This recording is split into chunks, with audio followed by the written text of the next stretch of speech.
Y por eso vamos a conocer un poco el origen, el significado, por qué se celebra el 12 de octubre, el Día del Respeto a la Diversidad Cultural. Vamos a hablar con Jorge Osona, es historiador, investigador, a quien le agradecemos que nos haya atendido. Jorge, buenas tardes, te saludan Franco Álvarez y Natalia Marinelli aquí en Duplex, en el U2. ¿Qué tal, chicos? ¿Cómo están? Muy bien, buenas tardes. Buenas tardes. Justamente estábamos con esto del 12 de octubre, del Día de la Raza. Hoy surgía también en algunos mensajes y cuándo fue que se cambió y por qué. Y ahora hay gente que no se acostumbra tanto, ¿no? Que pasó a denominarse de otra manera, el Día del Respeto a la Diversidad Cultural. Cuesta. Mira, son contextos históricos. En realidad, cada una de las denominaciones es evocativa de la época, menos del descubrimiento de América que de la época en la que se establecieron estas fechas. El 12 de octubre lo instituye el presidente Hipólito Yrigoyen como Día de la Raza. Precisamente estamos a principios del siglo XX, ¿no? Donde aparece una especie, el cientificismo procura encontrar esencias nacionales conjugadas con espíritus, con razas. Bueno, y el concepto de raza ahí tiene que ver con toda una corriente que abarca América Latina. Justamente a propósito de eso, ahí aparece la denominación América Latina, ¿no? Como la América hispana, conquistada por España, católica, en contra de la América anglosajona, Estados Unidos, que venía avanzando ya en una suerte de imperialidad hacia México, América Central y América del Sur. Entonces, frente a eso, la idea de poner una especie de freno desde el catolicismo, el hispanismo, frente al protestantismo, frente a, al capitalismo en su versión más clásica, etcétera. Entonces, la idea de que hay una raza latina, hispana, en este caso, católica, contraria a la vertiente anglosajona. Bueno, Yrigoyen participa, como José Martí y muchos pensadores de aquella época, ¿no?, en esos términos. Ahora, por supuesto que después aparece, desde los años 60, la gran impugnación, que la comienzan algunas versiones revisionistas respecto de la conquista de América, identificada como un genocidio, ¿no? Exactamente.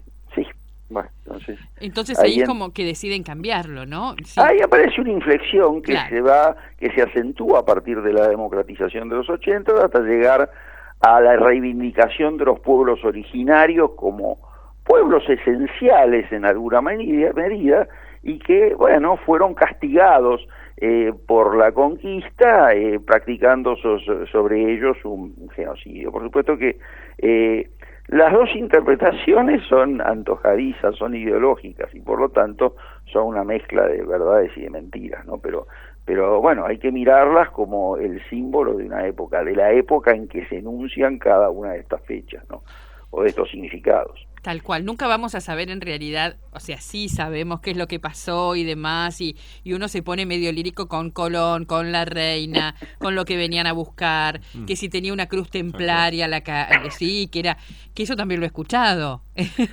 ¿No? Pero, a ver, hay cosas que a mí me causan mucha gracia, ¿no? Identificar a Colón como un genocida.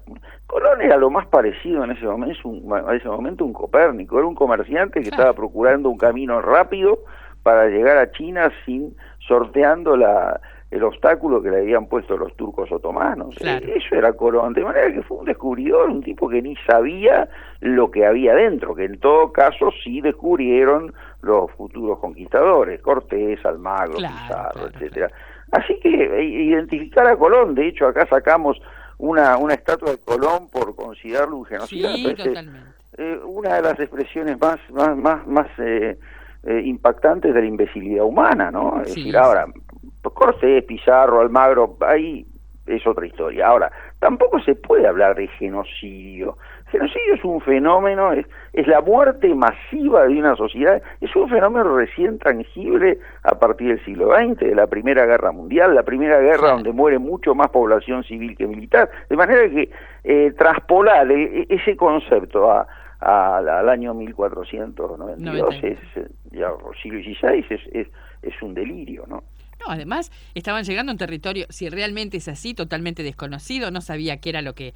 Además, ¿cómo venían ellos después de tantos meses de estar navegando? Que no está la tecnología, ellos se largaron, salieron y se chocaron, digamos, de alguna manera. Se regían por supuestos que, lo que ocurrió durante muchos siglos, durante la Edad Media, fue, bueno, una especie de desaprendizaje de cosas que más o menos se sabían. Por ejemplo, la idea de que el mundo era una esfera, etcétera. Sí. Ahora, eso reaparece en Occidente a raíz de las cruzadas, cuando los árabes, que fueron un poco los depositarios de esos conocimientos grecolatinos, se lo devuelven a Occidente. Entonces se vuelve a plantear la idea del mundo como una esfera y la idea de que navegando por Occidente se podía llegar hasta el Extremo Oriente. Nadie pensó, por supuesto, que en el medio iba a aparecer una gigantesca barrera continental, pero es en el fondo el producto de un retorno a viejos saberes. Ahora, como no bien de la época del Renacimiento, ¿no? Había que ponerse a experimentar, a ver qué era. A ver, dejando de lado toda una serie de supuestos, que iban a aparecer dragones, que las aguas en determinado punto Sí, iban a sí. ponerse a hervir. Bueno, es un hombre que se anima, que cree que todas esas cosas son pamplinas, que en todo caso habrá que ver. Y bueno, él cree que llegó a China, él cree, cuando Claro. él llega a Cuba, él cree que llegó a algún lugar del Extremo Oriente. Y yo creo que él murió creyendo eso, después de los 3 viajes que hizo. Recién después, las poblaciones del Caribe le indicaron de que existía la posibilidad de grandes imperios en el interior, y ahí entonces la conquista de México y de Perú. De hecho, los conquistadores del Río de la Plata también recibieron noticias de un rey blanco muy rico y pensaban que estaban a la vuelta de la esquina. No, era el Inca, ¿no? De manera que cuando desde el Río de la Plata se llega, ¿no?, al Perú, el Perú ya había sido conquistado por otros españoles, Claro, pero claro. hay que meterse en la cabeza de la gente de esa época. Exactamente, que eran conquistadores. Ahora, esa teoría que comentaba recién, que la cruz que llevaban las carabelas era para que fueran vistas desde la costa, porque se suponía que los templarios se habían escondido en América el Santo Grial. Entonces era como para que los identificaran. Eso me suena mito. A novela, ¿no? Claro, Sí, sí. mira, no hay nada más. Las teorías conspirativas o este tipo de explicaciones así son de lo más atractivas, ¿no? Es como decir, bueno, Hitler murió en la Argentina. Claro. Escapó. Bueno, si vos te lo pones a razonar, es un delirio, no hay. Ahora, hay gente que jura y perjura, y yo no tengo por qué creer que no es cierto que lo vio. Lo que pasa es que ahí hay otras cosas, que son las percepciones, ¿no? Hay gente que cree lo que ve, bueno, Claro. se convence de una... Y bueno, y a partir... Yo recuerdo otro caso, ¿no?, de esta señora que se consideraba hija de Perón, y ella estaba convencida, era Sí. una mitómana, Sí, explotada, me imagino que por unos señores que estaban buscando cosas. Bueno, la mujer, a partir de estudios genéticos, confirmó que no era hija de Perón y se murió la semana siguiente. Entonces, a todas estas explicaciones de los templarios, etcétera, son, bueno, una especie de buscar una verdad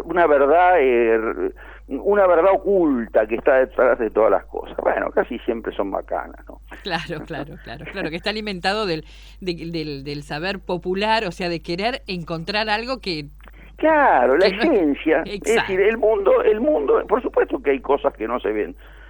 Por supuesto que la vida cotidiana oculta procesos históricos que son subterráneos. Bueno, es lo que nos dedicamos los historiadores. Ahora, no son precisamente esas cosas las que no se ven, son otras cosas, son cambios sociales a través de valores, símbolos, etcétera, que bueno, pueden pronosticar algunas cosas del futuro, pero no ese tipo de cosas crípticas donde, no, a través de yo estaba viendo el otro día un programa de televisión donde un tipo se rasca la pera. Bueno, eso demuestra que el tipo estaba dándole una señal a la drangueta y toda una teoría al respecto.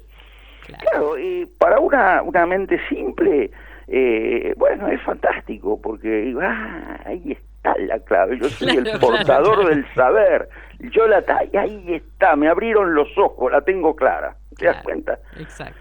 Y la mayor parte de los casos son bacanas, ¿no? Pero más allá de todo esto, realmente fue salir con las carabelas, si realmente lo ayudó la reina, bueno, todo eso que nos han enseñado en el colegio. No, eso es cierto. Eso es cierto, que lo financiaron, sí, claro.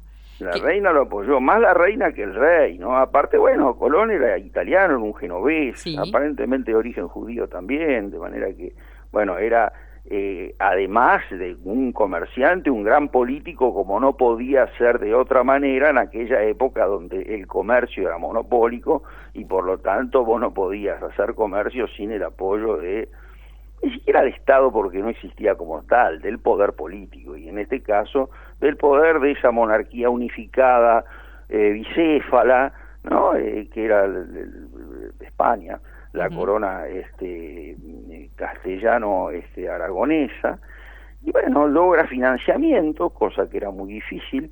Por supuesto que se hizo con gente de una moral, digamos, para decir, para sumar a la gente a esa aventura había que meter de todo, y no precisamente lo mejorcito, ¿no? Claro. Mucho delincuente, porque bueno, era muy difícil que hubiese gente interesada en hacerlo. Bueno, Colón era un tipo que estaba buscando descubrir cosas para ampliar mercados. Bueno, nada más, no fue un genocida. Ahora, después nos tenemos que preguntar en todo caso si Cortés fue un genocida o Pizarro fue un genocida. Y yo, de mi punto de vista, te digo que no.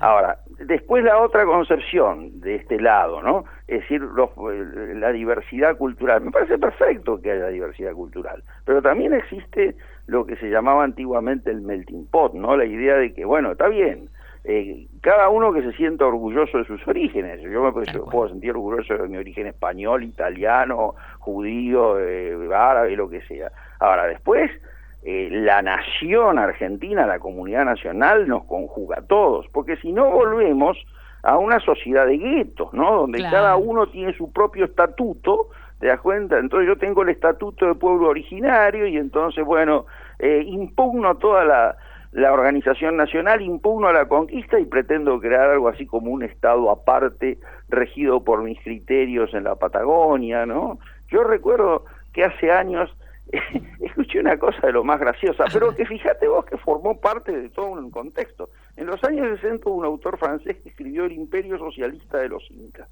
¿no? Y entonces, años más tarde, un señor me dice en una oportunidad, y yo no sé por qué nos hacemos tanto problema por diseñar el socialismo en América Latina si ya lo tenemos hecho a partir de cómo lo habían diseñado los quechuas, cómo lo habían diseñado los incas, que era un sistema socialista. Entonces, ¿para qué vamos a ir a Marx? Vayamos a la organización de los de los ailius y todas esas cosas, las mitas, una cosa desopilante, ¿te das cuenta? Total. Bueno, esos son los usos espurios de la historia, ¿no? Obviamente. Y que a medida que van cambiando los gobiernos, pasan estas cosas también, ¿no? Que se cambian las denominaciones, que se cambian... Totalmente. Es así. Bueno, pero lo concreto de todo esto que no se dio octubre...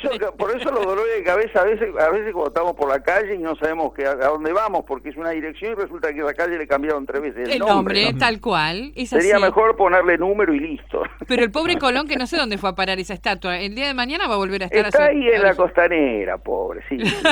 Lo lograron, lo pusieron de cara al río, como mirando al río de la Plata. Ay, ¿no? Por favor. Y la sustituyeron por una estatua bastante fea, de mi punto de vista, por Juana Zurduy, justamente representando la rebelión indígena en contra del poder español. Ahora, eso lo propuso Chávez, porque fue Chávez que le dice a la señora Kirchner: ¿cómo vas a tener ese genocida enfrente de tu despacho? Claro. Tenés que sacarlo, yo te voy a regalar un monumento a Juana Zurduy. Eso fue lo que dio lugar a eso, que por supuesto motivó la reacción, pero ¿de quiénes? De la colectividad italiana a la Argentina llegada a fines del siglo XIX en adelante. Claro. Porque Colón era un homenaje justamente a esa inmigración de origen italiana. Y no, porque Colón era italiano, ¿entendés? No tenía nada que ver con la conquista española. Totalmente. Es como si mañana acá en Bahía, que hay un montón de monumentos y estatuas y cosas cedidas, no sé, la fuente de los ingleses la sacan y la tapan porque, por ejemplo, ¿no? Porque los ingleses tal o cual cosa. Bueno, a veces... Sí, porque tiene las Malvinas. Es decir, son tenemos unos delirantes, ¿no? Sí, es decir, la historia es buena, pero desgraciadamente su exceso, como todos los excesos, genera extravíos, ¿no? Y bueno, los extravíos históricos son muy atractivos porque procuran encontrar una verdad oculta que te permite saber tu presente, te permite explicar los problemas de tu presente y los de tu porvenir. bueno, las cosas desgraciadamente no son así en la realidad. Es así. Pero bueno. O además los oportunistas, ¿no? Que utilizan algunos sucesos o algunas cosas que han cambiado, o las cambian, o cambian algunas cosas como para hacer creer, de acuerdo al color con que esté en ese momento. No, y que detrás de cada una de esas cosas hay una oficina y mucha gente que gana plata. Sí, Porque fundamentalmente es así. El oportunismo, bueno, detrás de cada una de estas grandes causas que unos se entienden como reveladoras y otros entendemos como ridículas, hay plata, hay fondos públicos que alimentan secretarías, direcciones y un montón de vivos que viven del erario público. Esa es y después fundaciones internacionales que también con fondos de diversa índole promueven este tipo de cosas, ¿no? Bueno, Jorge, la verdad que un placer haber charlado con usted.